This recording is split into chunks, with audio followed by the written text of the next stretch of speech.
The flickering torchlight cast long, dancing shadows across the narrow alley. My name is Cassius, a centurion of Rome, and the weight of my armor was nothing compared to the burden on my soul. I'd seen things, done things, things that haunt a man in the quiet of the night. The whispers on the streets of Jerusalem were all about him, this teacher from Galilee. They called him Jesus. Some said he was a prophet, others a madman. But I heard something else in their hushed tones. Hope, driven by a desperation I couldn't name. I sought him out, not in the crowded temple courts, but in the quiet garden where he often went to pray. I found him there, his face illuminated by the moon, a look of profound peace upon him.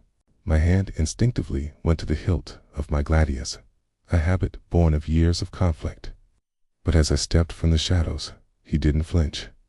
He just looked at me, his eyes seeing not a soldier, not an occupier, but the man beneath the leather and steel. My voice, usually booming with commands, was a choked whisper. "Teacher," I began, the word foreign on my tongue. They say, you speak of forgiveness." He simply nodded, his gaze patient, inviting. I didn't know where to start.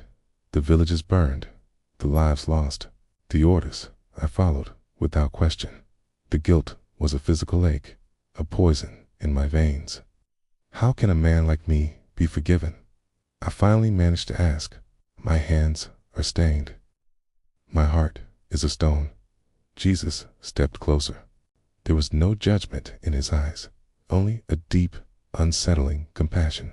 "Cassius," he said, and hearing my name spoken with such gentleness nearly broke me. The heaviest burdens are the ones we carry in our hearts. You believe your heart is stoned, but even the hardest stone can be carved into something new. You see the stains on your hands, but my Father sees the soul that longs to be clean. He spoke of a love so vast it could swallow every mistake, every regret. Talked about mercy not as something to be earned, but as a gift, freely offered to anyone who would simply reach out and take it. It wasn't a lecture, it was a conversation, as if he was mending the broken pieces of my spirit with his very words. "You think you're beyond redemption," he continued, "but no one is.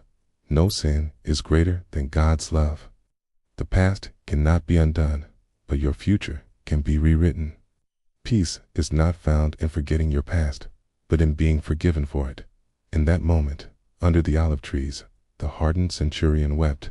The stone in my chest didn't just crack, it dissolved. It was as if years of accumulated darkness were washed away by a tide of pure, unconditional love. I had come seeking an answer, a formula for absolution. Instead, I found a person. I found mercy embodied. I walked out of that garden a different man. The armor felt lighter, the night air sweeter. My past was still my past, but it no longer owned me. I had met the man who could calm storms, and he had calmed the tempest within my own soul. This is the power of his forgiveness. It doesn't matter who you are or what you've done, whether you're a soldier, a tax collector, or just someone lost in the dark. His mercy is there. It finds the broken, heals the guilty, and transforms even the hardest of hearts. No one, absolutely no one, is beyond his reach. Thank you for listening to my story. If this message resonated with you, please like and subscribe for more stories of hope and transformation. Peace be with you.